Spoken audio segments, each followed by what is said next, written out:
Hey everyone, so you're gonna think I'm ridiculous, but this is the third one I got. So I updated the prior review with a comment saying that my laptop had a touchpad issue where you can click it from the bottom. So I decided to reach out to Dell and see if I could get a replacement for the replacement to try and see if it was a pervasive issue. I have to hand it to Dell, customer service at least, because they sent me a replacement. Didn't really take much pressure either. I mean, this one looks like it's okay. It had a dent in the box, so I'm hoping that this is okay. I know they don't pack these very well, but let's see. So I just want to know if this also has a touchpad issue like the other one. Oops.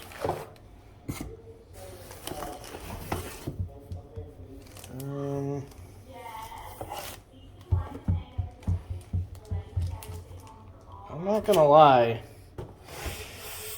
I don't like these indents. It's hopefully just on the plastic, but I have to put the phone down. Hang on. Okay.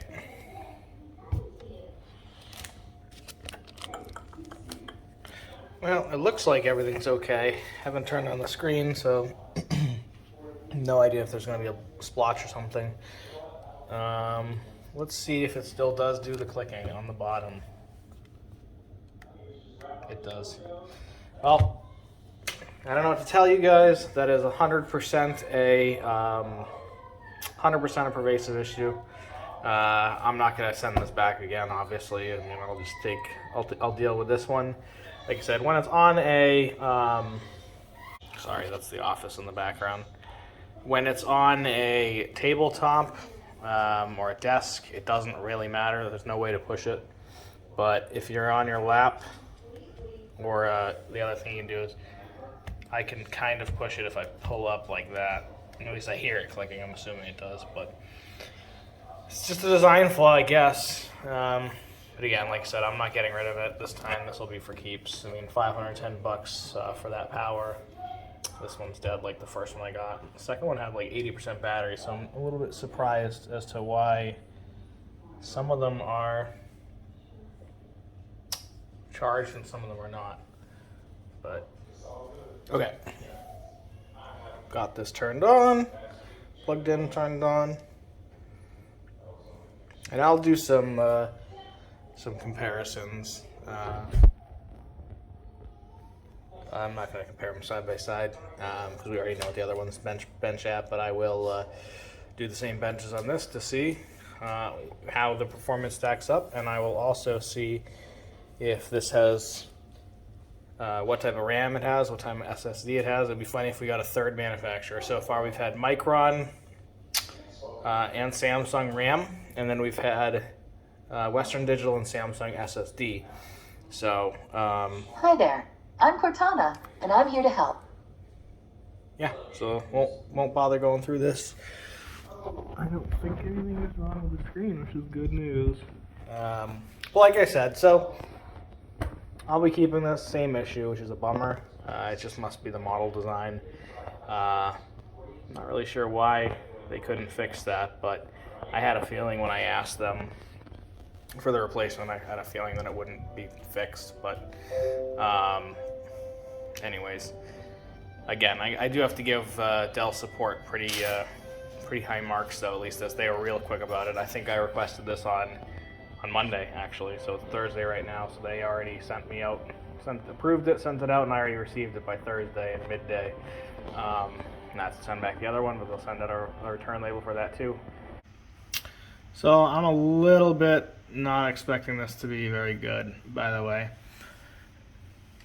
I'm running the benchmarks now, we'll see. So it turns out this has Kingston RAM this time. I believe it is worse than either of the other two. Just by the past marks that I looked up, it seems to have a 39 whatever second latency. I don't know if it's nanoseconds or whatever it is,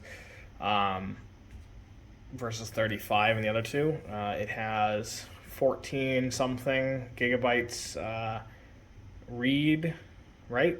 Read. And 11 gigabytes per second random access, something like that. Transfer speed, I don't know. But I mean, we'll let it get up here when we see what it says. But and then it also has an ADATA SSD, which again, we'll see what the benchmark says. But when I looked up benchmarks online, it looked like it was way worse, like 10,000 versus the other ones, which we benchmarked it to be what, 13 to 15, somewhere in that, or maybe even more, 15 plus. So we'll see what comes out. I don't want to jump ahead to conclusions, but I already uninstalled McAfee, and this is in high performance like the other one plugged in. That's the only thing I've done though. I haven't updated BIOS or done any updates other than uninstalling McAfee and restarting. Nothing else is running as well, so I don't know if this is hurting it being. I don't know where's my mouse? There, I'll click into that. But let me see if it's running. Honestly, I don't know what I would do. I don't really want to take this apart to swap the RAM. It's very, very hard to not break clips on these laptops. The bottom is extremely plastic and very brittle. So even using a wedge, you could maybe use a credit card or something super thin to push them back. There's like 20 clips though. So I don't think I'll be swapping it out. I mean, if it's like super bad, like if it's really bad compared to the other two, then I might, because that's kind of stupid. But we'll see. We'll cross that when we get there. These updates are killing me. These little pop-ups. Okay, so the pass mark is done. Total pass mark of the system actually ended up being right in between the two. It did better on the CPU, worse on 2D Mark than either of them. So better on the CPU than either of the other ones. Worse on the 2D Mark than either of the other ones. Better on the 3D Mark. Better on the memory mark than either of the two. And that, surprisingly, by the way, and then also it did second best according to the overall disk mark, second best to the original one, and better than the new one with the whatever it was that I had on there. Hang on. I don't remember what I was saying. I just had to submit that thing. Yeah, okay, so it did better than the new one, worse than the original one, which is weird because these two numbers, so these were right in line or better, but these two are way worse. So I'm not sure how good this drive actually is, because you can get online. So this is sequential transfer speeds. This is like how well it randomly finds stuff. So obviously this is way better than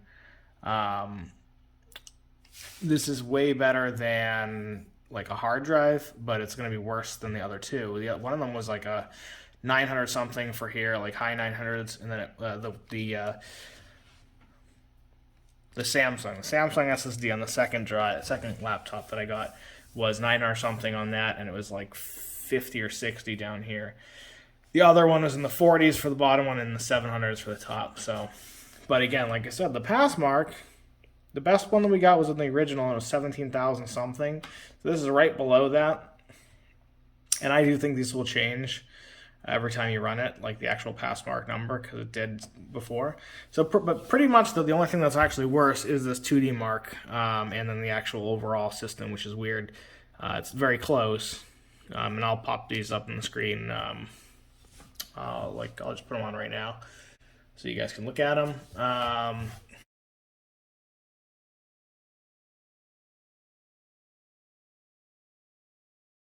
Okay, so you can see the difference between them all.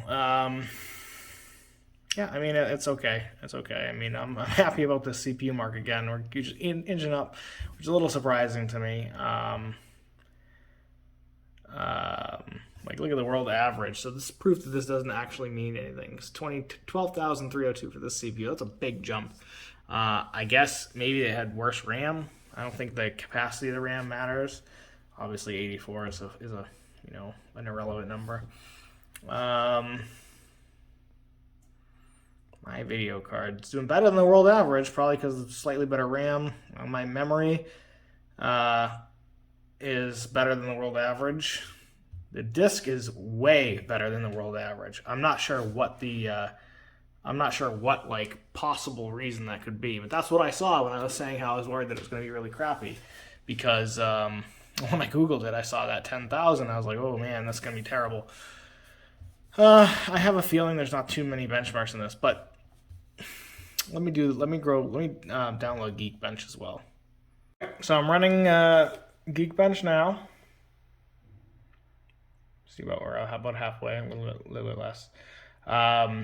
Remember that the original two, so the first laptop that I tested had 5979 was the multi-core and 1164 was the single core, and then the second one was slightly better at 6067 multi-core and 1176 single core. So judging by the other pass mark, I'd expect this to be right in between the two, or at least close.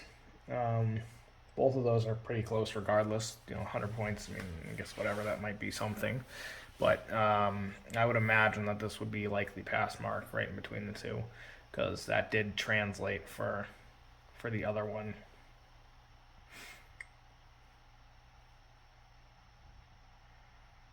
But again, it's pretty crazy that there's so many different parts that can go in the same laptop. It was not what I was expecting. I thought that it would be a Samsung or a Micron, some sort of a mix of the two. Although it says that my DRAM was Micron, but then the chip was Kingston's. I don't know if they have an agreement together or something, or maybe Micron makes the actual chips, the actual RAM, and then Kingston just puts it together. That could be the case.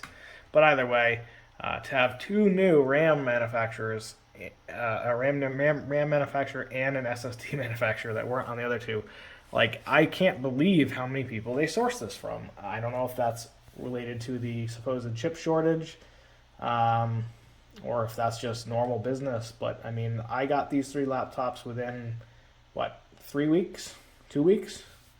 So like, they're not not pulling crazy different stock. Let's see what this come up as. Holy moly. So that is way, way better in the multi-core. That is 1 point less in single core than the best of the other, which was 1176. But 6217 is way better than the other two. So the other one was, like I said, 6067 was the previous best. So I'm not sure why. Can't say I'm complaining about it, though. That's pretty cool. I have no idea what the GPU, the compute was, but we'll run it anyways, and then I'll compare it when I can look at the screen again. Actually, why don't I check that right now? Okay, 14986. So that's right in line with the other one. It is much better than the previous best of 14763. And the original laptop that I got was 14726. So we're looking way better on the compute and the CPU Geekbench. And this, I have to say, this does go sort of in line with the Passmark. The CPU definitely does. Passmark GPU was a little mixed bag. 3D Mark was better on this one than either two. The 2D Mark was worse. So there you have it. There are our benchmarks for now. Three Dell Inspiron 5515s. All different stuff. Right in the ballpark, though. I'm pretty sure that if we saw some crazy overall system performance issues, then they would have another thing on their hand. But because they're all pretty close, like I just did, the pass marks were marginally different for the whole system. And then the GPU, CPU, I mean, the original one that we got that I did the review on first was really good. And then the other two technically got better, so I can't really complain. But again, the reason that I got this third laptop was to hope that I wouldn't have this issue still, but again, if you're using it on a table or a desk, it doesn't matter, but you can probably hear it. Let me do it with the other hand because that's the way it works. See? Not sure if you can hear that or not. But say you're not doing anything on the pad, it thinks I'm selecting it. So I am not pushing, double clicking. It's from pressing the bottom. So it's an issue. All three of them I've had it. I didn't notice it until I was sitting on the couch. Not sitting on the couch, actually lying down on the couch. I had it resting kind of on my stomach and my legs, and it pressed into it. And I was like, well, that's kind of annoying. So you can rectify the situation by putting a book on you or something else flat so that it's not, there's no pressure going like in. Like it's really when you have a single point of pressure right here. So like if you can put something flat to go from there to there, you won't have the problem. Or if you use it on a desk or a table, you won't have the problem. I've also found that using it on a lap with your knees where they normally would be, so like not balancing the center on a knee, I haven't had the issue that way either. So it's literally just been either putting it on one knee, balancing it on the touchpad, or lying down, in my case, caused the issue as well. But for $500 or $510, to me, it's still worth it to keep it.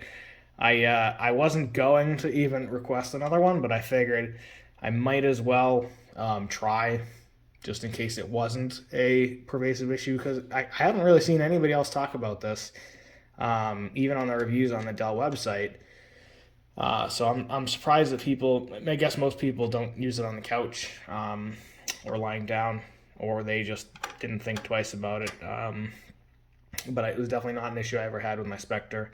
So it was pretty obvious when it happened to me that it wasn't functioning as it should have been.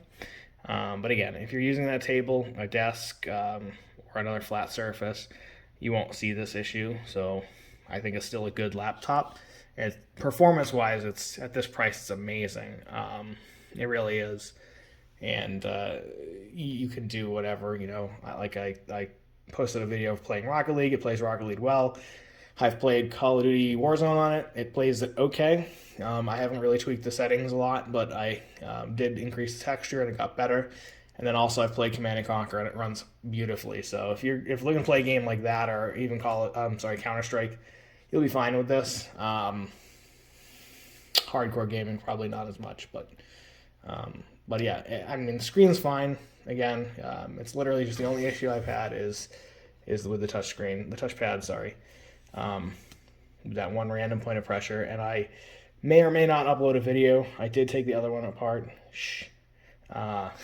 and to see if I could do anything to it, and I could not. I was not able to rectify it from inside.